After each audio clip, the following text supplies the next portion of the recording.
List के साथ ही कैसे मुश्किलें जो है और बढ़ती हुई नजर आ रही हैं और जो सितारे मैदान में यहां पर उतारे गए, जरा फटाफट आपको यहां पर वो दिखा देते हैं।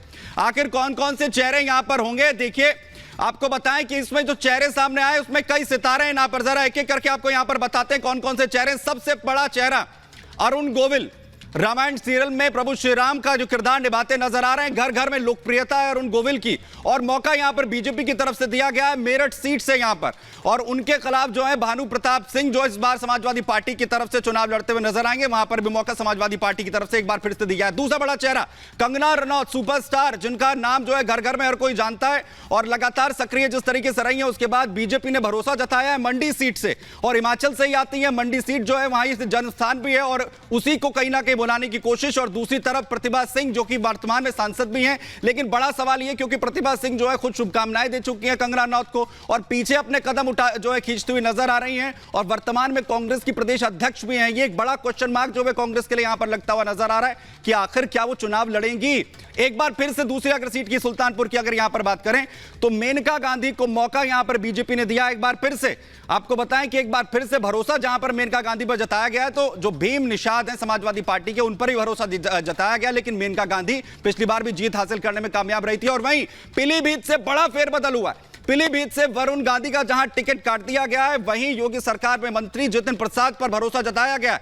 उन्हें यहां पर टिकट जो है दिया गया है जितिन प्रसाद को पीलीभीत से, और वरुण गांधी को लेकर एक सस्पेंस यहां पर बनता हुआ नजर आ रहा है। वहीं आपको बताएं वायनाड सीट राहुल गांधी की फंस रही है, क्योंकि जहां राहुल गांधी के खिलाफ के सुरेंद्रन को बीजेपी ने मैदान में उतार दिया है, जो वहां पर वर्तमान प्रदेश अध्यक्ष है, तो वहीं दूसरी तरफ जो है लेफ्ट की तरफ से इडी राजा को उतारा गया है और कह रहे हैं कि आप कहीं और जाकर चुनाव लड़ लीजिए। अगर आप चुनौती पेश करने वाले तो हिंदी बेल्ट में जाकर आप जो है चुनाव लड़िए। वहीं संदेश खाली को लेकर जिस तरीके से बशीर हाट में रेखा पात्रों को मौका यहां पर चौंकाने वाला दिया बीजेपी की तरफ से, एक बड़ी चुनौती जो है टीएमसी के लिए पेश कर दी है। वहीं हाजी नूरुल इस्लाम को मौका टीएमसी की तरफ से यहां पर भी चीज जो है वो दी गई है।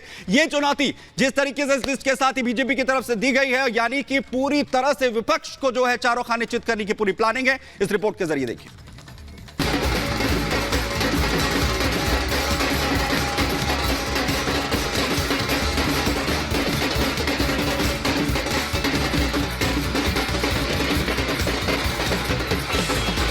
क्या 24 की होली 400 पार वाली?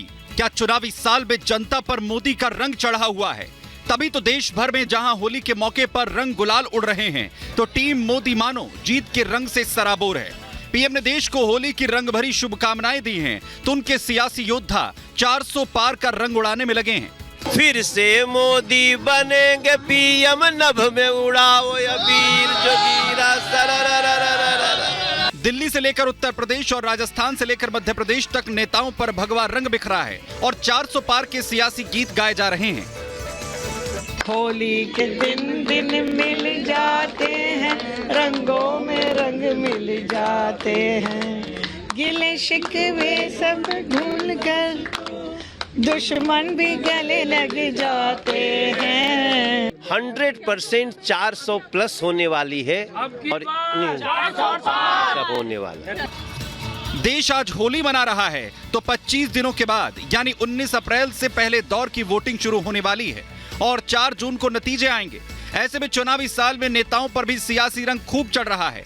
बीजेपी अध्यक्ष नड्डा से लेकर रक्षा मंत्री राजनाथ सिंह ने दिल्ली में अपने आवास पर होली मनाई और 4 जून को 400 पार का नारा दिया। 400 पार, 400 पार। जो विपक्ष दावा कर रही है उसको क्या कहेंगे?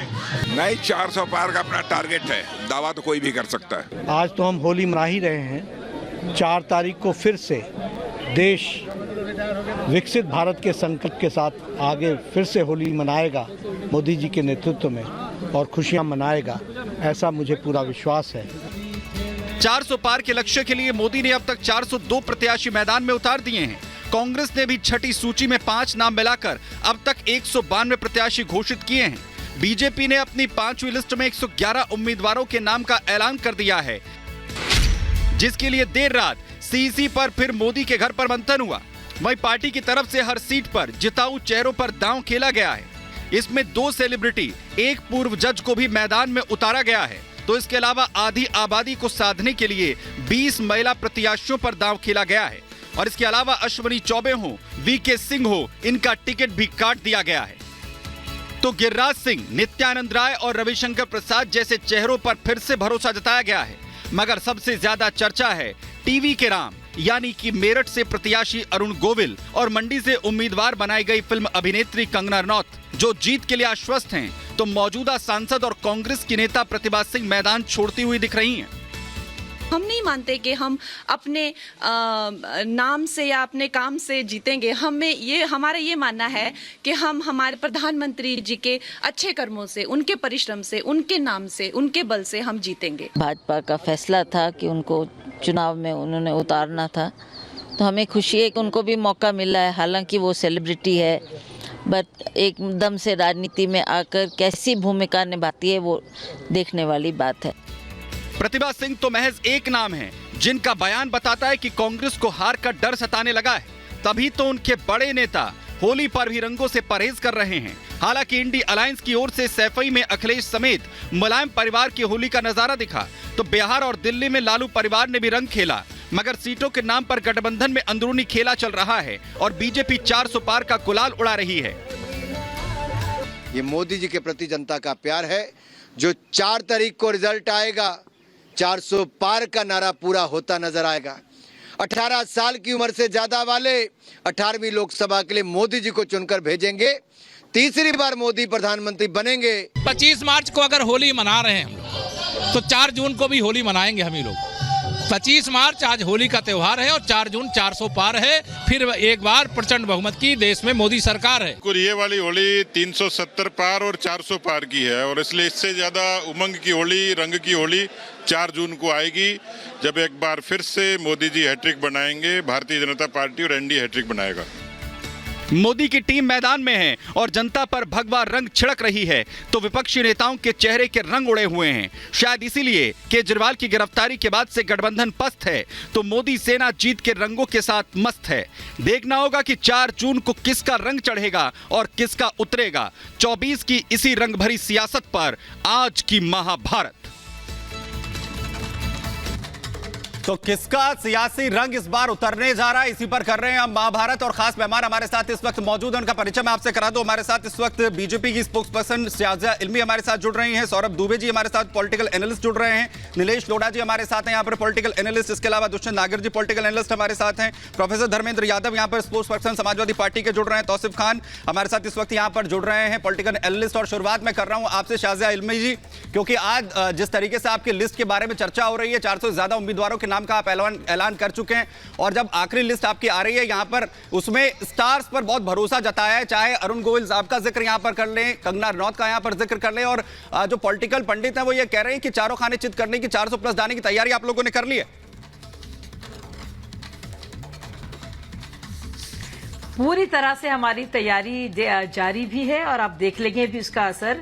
लेकिन सबसे पहले जितने भी हमारे दर्शक देख रहे हैं आपके जरिए, और जो भी पैनलिस्ट हैं, ढेर सारी शुभकामनाएं और बहुत से खूबसूरत रंगों से आपकी होली भी रहे, आज का दिन भी और आपके आने वाले दिन भी जी। और यही हमारा देश है। मुझे लगता है हर एक जात हो, मजहब हो, प्रांत हो, ये सब अलग मुख्तलिफ रंग हैं जो बनाते हैं हमारी जमहूरियत को, जो कि जमहूरियत है।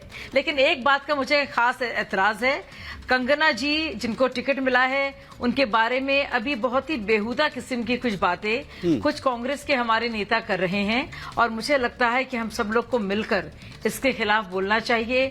हर एक महिला हकदार है इज्जत की, डिग्निटी की। हमने देखा है जयप्रदा जी के बारे में क्या कुछ बातें कही गई, और मुझे लगता नहीं है कि ऐसी बातें शोभा करती हैं जमहूरियत में किसी को भी, चाहे वो कोई भी महिला किसी भी पार्टी से हो जी। अगर ये बात कही जाती जय बच्चन जी के लिए भी, तब भी मैं बोलती बिल्कुल। लेकिन जिस तरह की बातें कंगना जी के बारे में भी कही जा रही हैं और फोटोग्राफ डाले जा रहे हैं, मैं देख रही हूँ अभी ट्विटर, ये बहुत बड़ी बात है शाजिया जी, जिसका जिक्र आपने चर्चा की शुरुआत में कर दिया है। मुझे लगता है कि दुष्यंत जी इस पर जवाब भी दे देंगे, क्योंकि अगर मैदान में उतरना है, राजनीतिक मुद्दों पर अगर बात करनी है और आपकी राजनीतिक राइवलरी है, तो वहां तक तो ठीक है, लेकिन किसी को लेकर पर्सनल कमेंट और बेहुदा कमेंट अगर किए जाते हैं तो बहुत बड़ा क्वेश्चन मार्क है। और उस वक्त में है जहां पर जो वर्तमान में प्रदेश में अध्यक्ष हैं वो पीछे कदम खींच लें और उसके बाद इस स्तर की राजनीति हो जाए। दुष्यंत जी, निश्चित रूप से महिलाओं का सम्मान होना चाहिए, और महिलाओं का सम्मान हमारे यहाँ होता है जी। भारत में आप आदिकाल से देखेंगे तो नारी शक्ति की तो पूजा होती है। ठीक है। और जिसके विषय में भारतीय जनता पार्टी के प्रवक्ता ने कहा है उस पे ऑलरेडी स्पष्टीकरण आ चुका है। वो ना तो उनका अकाउंट है जिन नेत्री के विषय में कहा जा रहा है, और वो हैक करके और किसी गलत व्यक्ति ने उसको किया है। उसकी घोर निंदा करनी चाहिए और उस पे एक्शन होना चाहिए। ये पैरोडी अकाउंट से क्या आप ये कह रहे हैं? बिल्कुल पैरोडी अकाउंट भी उनका नहीं है। नागर साहब प्रिया जी का आप पढ़ नागर साहब, मैंने सुबह ट्वीट देखा है, कहा है, मैं अपनी आंखों से देखा हूं, और उसको हैक किया गया है। वो सुप्रिया अब एक बात बताइए, हैकर के ऊपर तो हमें इतना सहानुभूति तो रखनी चाहिए। उनके वो कह रही हैं कि हैक किया गया है, वो गलत तरीके से इस्तेमाल किया गया है, तो वो भी एक महिला है, उनकी बात पे भी यकीन करना चाहिए। इसीलिए वो सवाल भी आप पूछ रहे हैं। उसको इन्वेस्टिगेट करिए। अगर आप इसे हैकर वाले पॉइंट पर लेकर चले जाएंगे तो इसकी तो जांच हो जानी चाहिए फिर। लेकिन बात ये है क्योंकि बीजेपी की तरफ से तो सीधा क्लेम किया जा रहा है, बीजेपी की तरफ से सीधा क्लेम किया जा रहा है। और सौरभ जी हैकर जो है, हैकर तो है प्रधानमंत्री श्री नरेंद्र मोदी, जिन्होंने पूरी कांग्रेस पार्टी को ही हैक कर लिया, और वो इतने बड़े बहुमत के साथ जनता के ऊपर राज कर रहे हैं। तो आप जो है, अब देखिए सुप्रिया शिनेज जी ने जो ट्वीट किया, आप उसको गुमराह करने की कितनी भी कोशिश कर लीजिए, लेकिन जिन्होंने देखा है, जिन्होंने स्क्रीनशॉट रखा हुआ है, बकायदे सिर्फ ट्विटर पे नहीं किया था उन्होंने ट्वीट, इसको इंस्टाग्राम पे भी पोस्ट किया था उन्होंने, तो उनका बकायदे रिकॉर्ड में है, स्क्रीनशॉट है। और जिस प्रकार से एक महिला होकर के हमेशा महिलाओं की बात करती हैं, कांग्रेस पार्टी के अंदर रहकर के बीजेपी के ऊपर आरोप लगाती नहीं है, विकल्प नहीं है। और आप बताइए, मंडी से तुलना करती हैं आप, शरीर की तुलना करती हैं, आकर राजनीति हो, ये बहुत ही जो है शर्मनाक है। और इसीलिए मंडी में जो हालात है, वर्तमान में जो सांसद है उनके पैर भी डगमगा रहे हैं, उनके पैर भी डगमगा रहे हैं। ऐसा कुछ नहीं, ये हालात हो गए। सर सुन लीजिए, ठीक, कंगना जी के प्रत्याशी घोषित होने से पूर्व ही जो वर्तमान सांसद महोदया हैं वो तो कह चुकी थी कि उनको अगला चुनाव नहीं लड़ना है। तो ये तो कोई नई बात नहीं, इसीलिए डगमगा रहे हैं ना सर। नहीं, तब तक तो वो प्रत्याशी घोषित नहीं हुई थी। सिर्फ जो है कंगना रनौत का जिक्र नहीं है। इंडिया अलायंस हिमाचल में वहां से नया प्रत्याशी वर्तमान में क्या स्थिति है, जो क्लियर है ना, वर्तमान क्या स्थिति है। चारों सीटें जो विधायक हैं वो संभाल कर रखने मुश्किल हो रहे हैं सर। जा रही है जी, भारतीय जनता पार्टी के द्वारा निरंतर सरकार गिराने के प्रयास करने के बाद भी वहां पे अरे मुख्यमंत्री आपका, पुलिस आपकी, प्रशासन आपका, भारतीय जनता पार्टी क्यों गिराएगी? आपके मंत्री ने विरोध किया, मुख्यमंत्री का। देखिए, आपके ही मंत्री ने बैठे हुए वहां के मुख्यमंत्री का विरोध किया, केजरीवाल को जेल में डाल दिया। नागर साहब की सरकार गिराना चाहते हैं, वरिष्ठ आदमी अजीत आप इतने वरिष्ठ पवार को ये उड़ा के आपके मंत्री वहां पर मुख्यमंत्री के खिलाफ बैठे करते हैं। भाई आप वीरभद्र जी का नाम जानते हैं कि नहीं जानते हैं? आपके मंत्री वहां विरोध कर रहे हैं ना मुख्यमंत्री का, वो कह रहे हैं इनके अंडर लीडरशिप में मैं काम नहीं करूंगा। बहुमत की सरकार, आपके मुख्यमंत्री के खिलाफ आक्रोश है हिमाचल में, और आप लोग की रणनीति क्या है? जैसे ही चुनाव करा लेंगे और आप ये तो सवाल, ठीक है,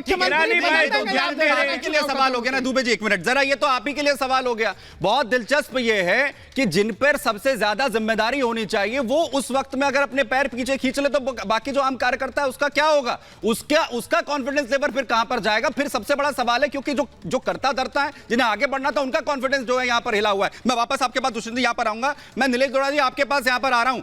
क्या कॉन्फिडेंस जो है वो हिल गया है? चाहे हिमाचल की बात कीजिए, चाहे आप जो है पश्चिम बंगाल की यहां पर बात कीजिए, वहां पर भी कॉन्फिडेंस हिला हुआ पूरी तरीके से नजर आ रहा है। और इसीलिए आप वायनाड तक की स्थिति देख लीजिए, हर जगह पर क्या विपक्ष का जो कॉन्फिडेंस है वो हिल गया है। जो करता धरता है, जिन्हें आगे लेकर जाना है, वही अपने कदम पीछे खींच रहे हैं। नीलेश जी, देखिए, विपक्ष का जो हाल है इतना बेहाल है कि चारों तरफ से तानाशाही हो चुका है जी।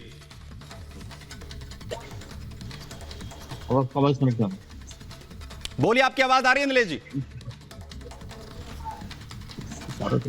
चले, मैं आपके पास वापस लौटूंगा यहाँ पर नीलेश जी। तौसीफ खान भी हमारे साथ यहाँ पर बने हुए हैं। तौसीफ खान साहब, अगर टीएमसी के अंदर इतना कॉन्फिडेंस है, अगर जो है पूरी जीत की जो है कोशिश है वहां पर, तो बीजेपी के खिलाफ चुनाव लड़ रहे हैं दमदारी के साथ, या फिर कांग्रेस के खिलाफ जो है वो चुनाव यहां पर दमदारी के साथ लड़ रहे हैं? क्योंकि जिस तरीके से बशीरहाट में ऐलान हुआ है, संदेश काले का मसला जिस तरीके से उलझा, उसके बाद तो कहा जा रहा है कि टीएमसी खुद ये डिसाइड नहीं कर पा रही है कि आखिर मैदान में उतारे किसे, टिकट कट रहे हैं। बसीरहाट में टीएमसी ने अपना कैंडिडेट डिक्लेयर कर दिया है। जी बिल्कुल, और आज नहीं बल्कि अब 10 दिन हो चुका है रैली में टिकट काट कर। सर मैंने वही कहा। जो है जी।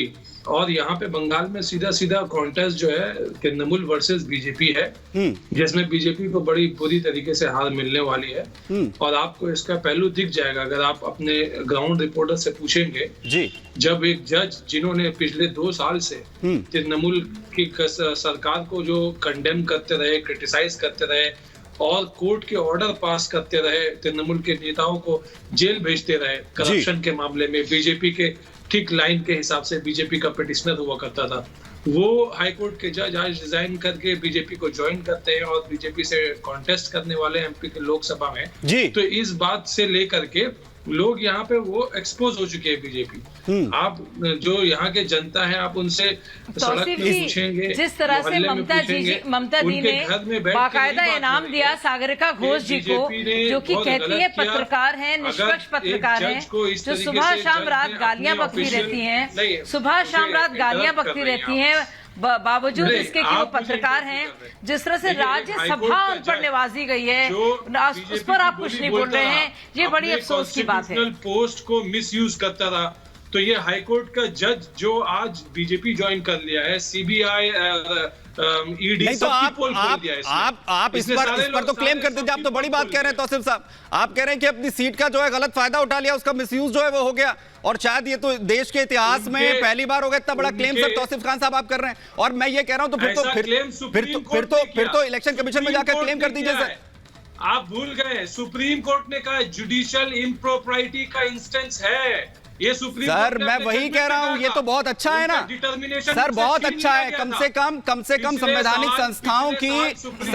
संस्थाओं का जो महत्व है, जो संवैधानिक संस्थाओं पर इससे पहले सवाल उठते रहे, कम से कम उस पर एक भरोसा जो है बढ़ रहा है, कम से कम ये तो पता चल रहा है। और तौसीफ साहब वो उसी बॉटम लाइन का जिक्र कर रहे हैं। मैं बीजेपी के पास, मैं आपके पास आ रहा हूं शाहजिया इल्मी जी, क्योंकि यही बॉटम लाइन इसका जिक्र हो रहा है। वो कह रहे हैं कि आपने अगर रेखा बात्रा को मौका दे दिया बचीराट सीट से, और जिन जज का जो है जिक्र कर दिया पूर्व जज का, यहां पर तौसीफ खान साहब ने, उन्हें मौका दे दिया, यही बॉटम लाइन है जिसे आपने छू दिया, उस नब्ज को जो है आपने जो है दबा दिया है। और वो तो ये कह रहे हैं कि जो संस्थाओं का गलत फायदा उठा रहे हैं, ये पहली बार नहीं हालांकि बयान जी। देखिए ये बॉटम लाइन नहीं, देखिए ये ऐसा, सबसे पहले तो अगर आप उनका देखेंगे रिकॉर्ड और जुडिशियल रिकॉर्ड आप देखेंगे तो आप उसे पाएंगे पूरी तरह से निष्पक्ष। उन्होंने बहुत ही अच्छी तरीके से अपने कामकाज को निभाया है, और कभी भी ना टीएमसी ने उन पर इल्जाम लगाया है, और बल्कि राज्य सरकार ने चाहे कोई भी रही हो कभी भी उन पर इस तरह के इल्जाम नहीं लगाए। दूसरी बात ऐसा कई बार और सालों साल से होता आ रहा है, तो ऐसा नहीं कि कोई नई बात हुई है।